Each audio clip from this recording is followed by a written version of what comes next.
What began as an ordinary late-night monologue quickly spiraled into one of the most serious crises Disney has faced in years.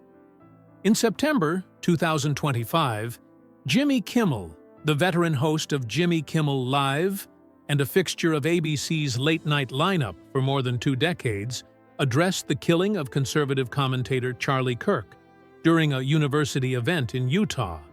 His remarks, a mixture of humor and caution against politicizing grief, were consistent with his style, part satire, part sincerity.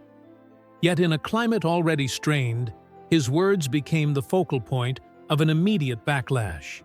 Conservative outlets amplified criticism, regulators hinted at scrutiny, and ABC's parent company Disney suddenly found itself pulled into a national controversy. Within days, the fallout escalated from a programming dispute into a political, cultural, and corporate firestorm. One that provoked not just protests from audiences, but unprecedented defiance from some of Disney's most valuable creative partners, including the cast of Marvel's Avengers franchise. The trigger point, the crisis that would eventually engulf Disney, ABC, and Jimmy Kimmel began with tragedy, the kind of national event that shakes the country to its core and reverberates through politics, culture, and the media all at once. The sudden death of conservative commentator Charlie Kirk at a university event in Utah stunned the nation, sparking a wave of grief, outrage, and speculation that quickly spiraled into partisan warfare. Within hours of the shooting, the story dominated news feeds and cable chatter, with ideological battle lines forming almost immediately. Conservative voices framed Kirk's death as evidence of rising leftist violence, while some progressive commentators pointed to the dangers of radical rhetoric on the right, turning a personal loss into a public proxy war. Into this charged atmosphere stepped Jimmy Kimmel, the longtime host of Jimmy Kimmel Live, and a fixture of late-night television for more than 2 decades. Known for mixing sharp humor with flashes of heartfelt sincerity, Kimmel delivered a monologue that attempted to thread the needle, warning against politicizing grief while satirizing the absurdity of competing narratives. For his loyal viewers, this was familiar Kimmel, acerbic, reflective, and willing to puncture hysteria with humor. But in a nation already primed for outrage, the remarks landed differently for critics. Conservative outlets amplified the backlash, portraying him as callous and biased, accusing him of using tragedy as a platform for political shots. Within 48 hours, affiliates such as Nexstar Media Corporation, at that time seeking FCC approval for a billion-dollar merger, began distancing themselves, preempting his program in key markets to avoid regulatory complications. Almost overnight, the show's national reach collapsed, even before ABC executives had gathered to deliberate. The pressure escalated further when the FCC chairman appeared on a podcast and suggested that affiliates airing Jimmy Kimmel Live could face scrutiny under the mandate of serving the public interest. The phrase, loaded with decades of precedent, was widely interpreted as a veiled regulatory threat.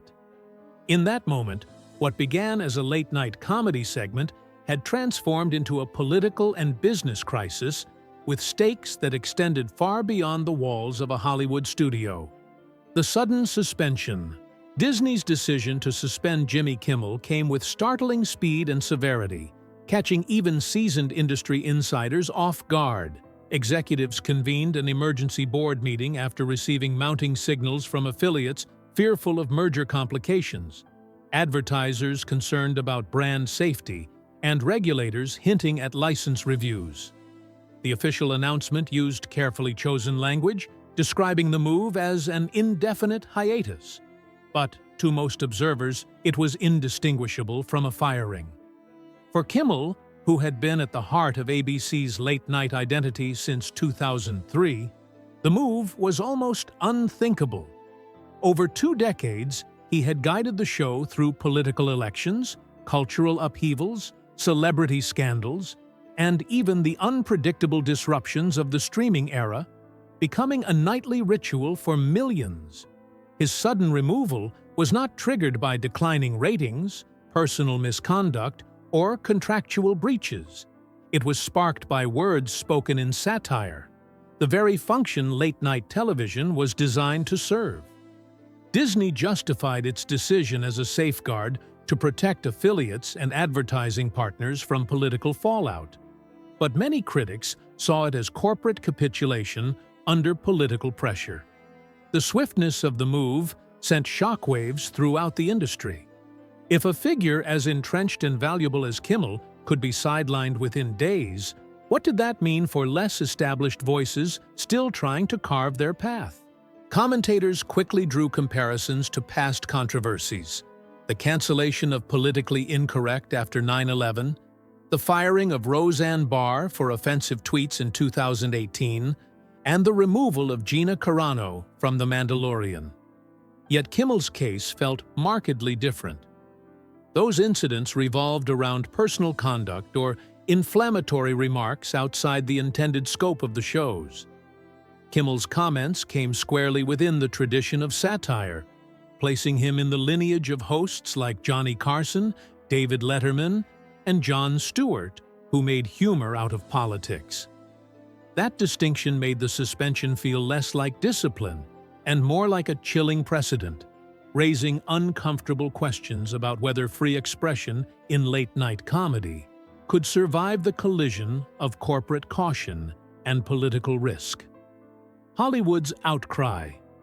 The entertainment world responded with outrage, treating Kimmel's suspension not as a programming adjustment, but as a betrayal of cultural principles.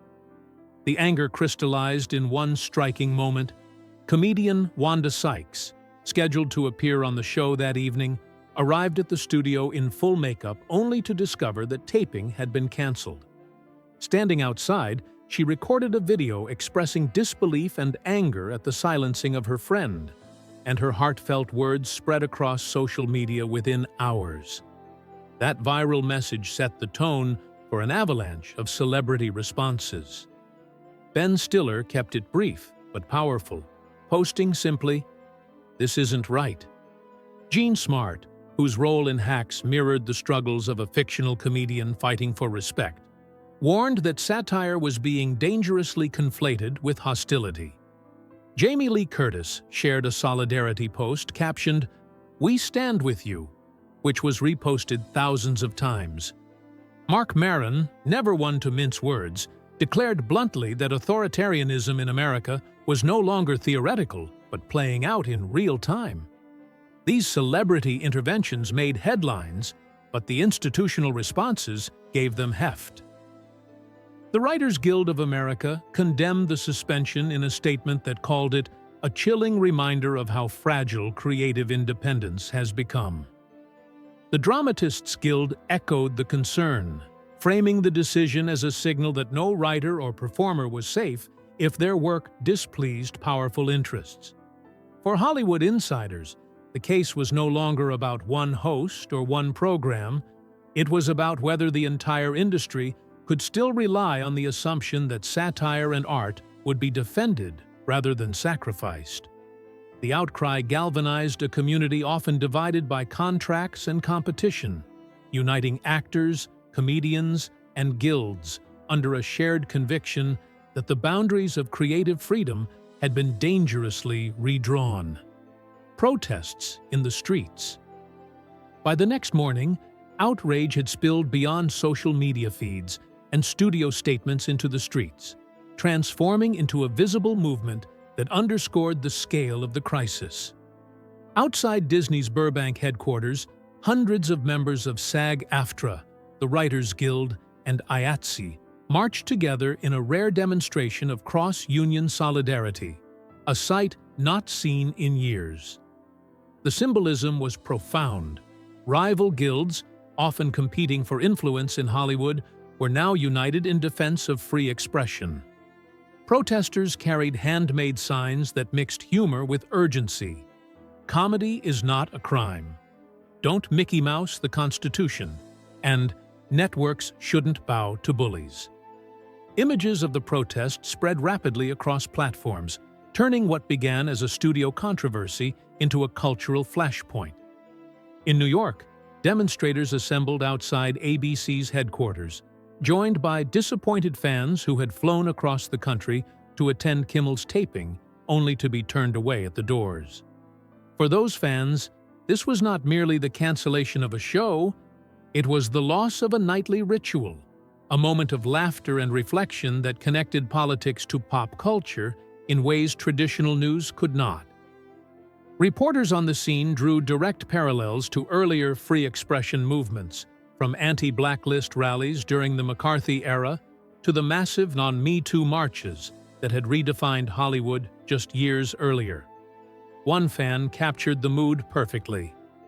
"It feels like the corporate boardroom just walked into our living room and turned off the TV mid-sentence." That sentiment resonated across headlines and broadcasts. The protests represented more than anger at one suspension. They symbolized the question of whether comedians, writers, and entertainers could continue to trust that their voices would survive the collision of politics, regulation, and corporate fear. The sight of artists and fans marching together underlined that this was not a niche controversy, but a cultural reckoning. Inside Disney, silence and fear. While the streets outside were filled with chants and handmade signs, inside ABC and Disney's offices, the atmosphere was far quieter but equally dramatic. Staff described learning of Kimmel's suspension not from executives, but from news alerts flashing across their phones, an omission that deepened their sense of betrayal. Kimmel himself, still bound to his contract through 2026, with a reported $15 million annual salary, had been effectively exiled without closure or explanation. Writers who had once thrived on sharp satire began hesitating, trimming political jokes or shelving segments that once would have aired without a second thought. Producers quietly recalibrated entire show outlines, wary of triggering controversy. Younger staffers whispered anxiously about their career prospects, worrying that if a 20-year veteran like Kimmel could be removed for satire, their own futures could be derailed by a single poorly received joke. Veteran employees, who had weathered previous controversies, admitted that none had felt as destabilizing as this one, because unlike prior cases, there was no scandal or misconduct at the root. The punishment was triggered by doing the job itself, delivering satire in a politically volatile environment. The decision sent a chilling message that loyalty, longevity, and legacy offered no protection when corporate caution intersected with political risk. Trust between executives and creative teams fractured overnight. What had once been a collaborative environment marked by creative energy now felt like a landscape of silence, fear, and second-guessing. The anxiety was not limited to ABC. Across Disney's broader divisions, from ESPN to Pixar, whispers circulated about whether similar pressures might one day compromise their work as well. If political pressure could silence a comedian, what might it do to filmmakers, journalists, or animators? The chilling effect spread beyond one show, planting doubt across the company about whether Disney still had the will or the courage to defend the creative independence on which its reputation had been built. Advertisers and market fallout. The financial tremors outside ABC mirrored the emotional turmoil inside, exposing how fragile the relationship between entertainment, advertisers, and Wall Street had become. For advertisers, stability is the cornerstone of every campaign. They rely on consistency, audience loyalty, and a sense that the platform carrying their message is free of existential uncertainty. Jimmy Kimmel Live had long provided such a platform, delivering not only millions of viewers on broadcast, but an outsized cultural presence in the form of viral clips, memes, and next-day headlines. When Disney announced Kimmel's suspension, advertisers reacted with swift caution. Several major brands paused their campaigns outright, citing reputational review processes, while others redirected their budgets to NBC and CBS, both of which marketed themselves as steady, controversy-free alternatives. This shift was not only about avoiding negative association, but about chasing audiences in a rapidly shifting media environment. In reality, late-night programming had become more than a time slot. It was a gateway to younger, digitally fluent viewers who engaged with monologues, sketches, and interviews on TikTok, YouTube, and Twitter. Without Kimmel, ABC lost more than a show. It lost a cultural engine whose influence extended well beyond television ratings into the broader ecosystem of online chatter and digital ad tie-ins. That loss had immediate financial consequences. Wall Street analysts, already skeptical of Disney's uneven performance in streaming and theme parks, responded harshly. Disney's stock slipped 2% the day after the suspension. On paper, this looked minor, but for a corporation of Disney's size, the dip represented billions in erased market value and signaled a deeper unease. Analysts began to openly question whether Disney's ownership of ABC had become more liability than asset, particularly in an era where broadcast television faced long-term decline. Industry trade journals picked up on this anxiety, reporting that media buyers were now labeling ABC as high-risk inventory. That phrase carried damning implications. Once, ABC had been a safe home for brands seeking broad audiences. Now, it was a platform associated with volatility. Advertisers themselves began to reconsider the very definition of brand safety. For years, the term had meant avoiding edgy comedy, raunchy sketches, or politically charged material. Now, executives debated whether the greater risk lay not in edgy content, but in corporate timidity, a willingness to abandon talent at the first sign of political controversy. This recalibration made Disney's position even weaker. By attempting to avoid risk, Disney had underscored its own fragility, sending a message that the company could no longer guarantee stability, even for its most iconic properties. Instead of insulating itself, Disney had rattled the very advertisers it sought to reassure, leaving its market credibility diminished and its long-standing identity as an industry giant suddenly in doubt. The Avengers rebellion. The tipping point came not from advertisers, regulators, or fans, but from within Disney's own house, from the stars of Marvel's Avengers, the ensemble responsible for generating billions in global box office revenue and forming the core of Disney's modern cultural empire. Their intervention reframed the controversy from a late-night scheduling dispute into a full-scale rebellion against corporate power. Robert Downey Jr., whose portrayal of Tony Stark launched the Marvel Cinematic Universe in 2008 and turned it into a global juggernaut, was among the first to speak. Known for his carefully measured public comments, Downey's decision to openly criticize Disney carried seismic weight. He emphasized that corporations could not selectively apply principles of free expression depending on political convenience, reminding audiences that without the actors who built the franchise, there would be no billion-dollar blockbusters to hide behind. Chris Evans, long associated with Captain America's moral clarity, followed with sharper language.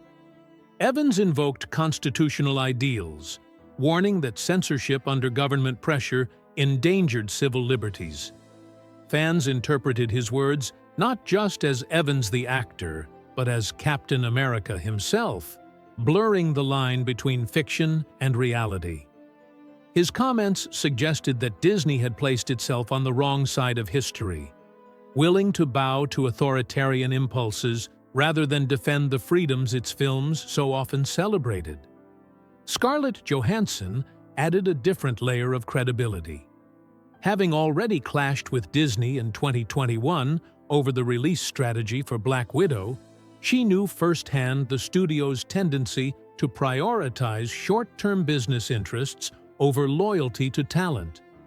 Her statement positioned Kimmel's suspension as part of a larger pattern, a repeat offense in which Disney betrayed its creative partners when convenient. That framing resonated with actors and agents across Hollywood, many of whom still remembered her dispute as a watershed moment. Mark Ruffalo, outspoken and politically engaged, injected urgency into the debate by describing the suspension as evidence of authoritarian encroachment into the arts. His words reverberated beyond Hollywood into activist circles, where the controversy became a rallying point about the fragility of free expression. Even quieter voices within the ensemble contributed symbolic heft. Jeremy Renner and Paul Rudd, actors not typically known for political commentary, signaled support through subtle posts and private messages. Their involvement underscored that this was not just the crusade of outspoken activists, but a collective stance across the Marvel family. Together, these stars represented not only billions in box office revenue, but millions of global fans whose loyalty extended to streaming subscriptions, merchandise purchases, and theme park visits.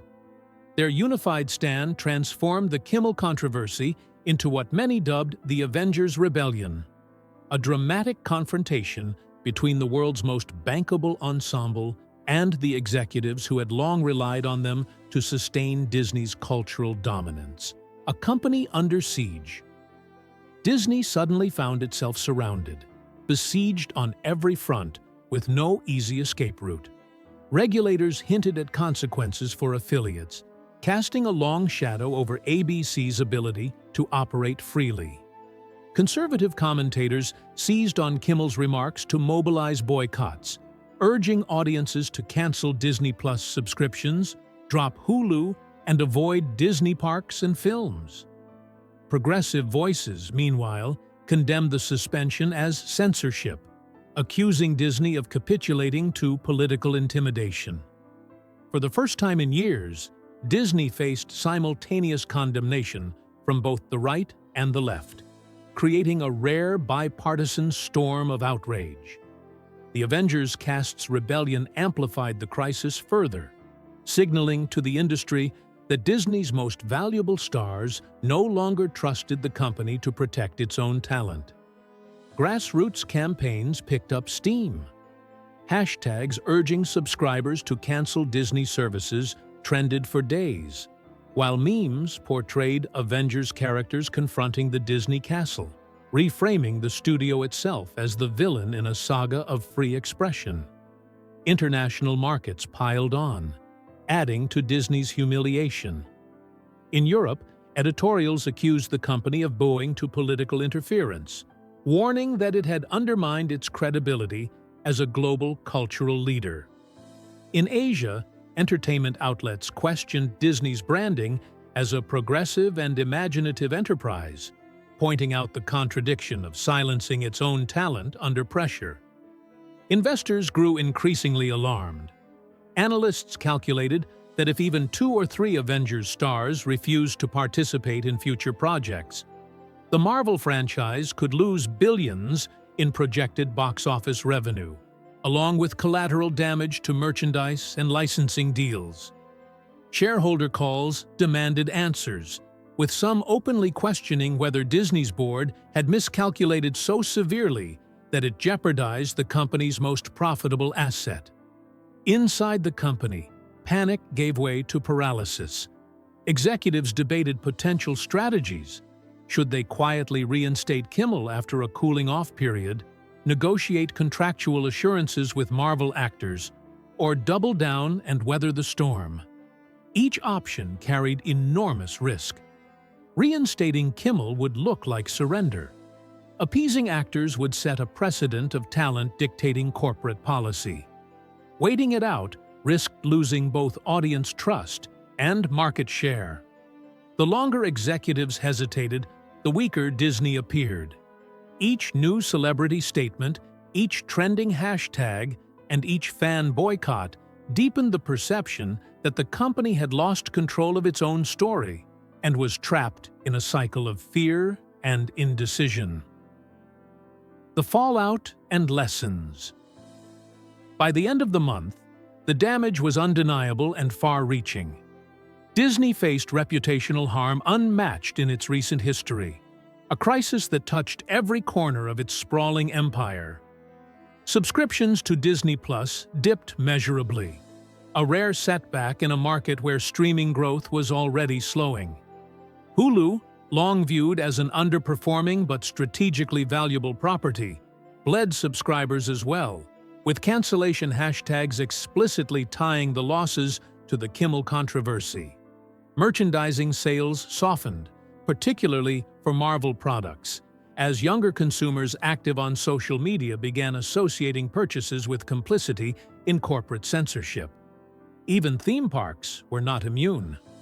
Reports surfaced of visitors openly expressing disdain toward Disney leadership, while continuing to celebrate the characters and franchises they loved, underscoring the distinction fans drew between the magic of Disney's stories and the decisions of its executives.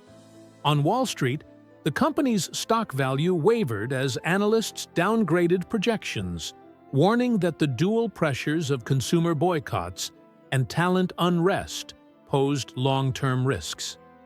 The entertainment press framed the crisis not as a stumble, but as a turning point, evidence that even the most powerful entertainment empire could falter when corporate caution collided with political pressure.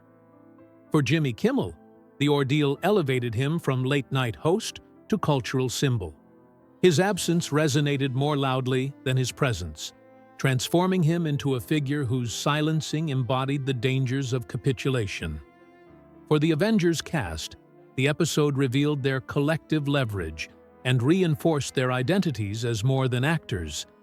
They became guardians of artistic independence in the public imagination. For Disney, the lessons were sobering. Short-term caution had backfired, undermining long-term credibility with fans, partners, and talent alike. The controversy left an indelible mark, a reminder that in an age of polarization, even laughter can become contested ground. It showed that silencing one voice can unleash a chorus far louder than any monologue, and that corporate giants are not immune to rebellion when they forget that the foundation of their empire rests not on caution, but on trust in the artists and audiences who make their stories possible.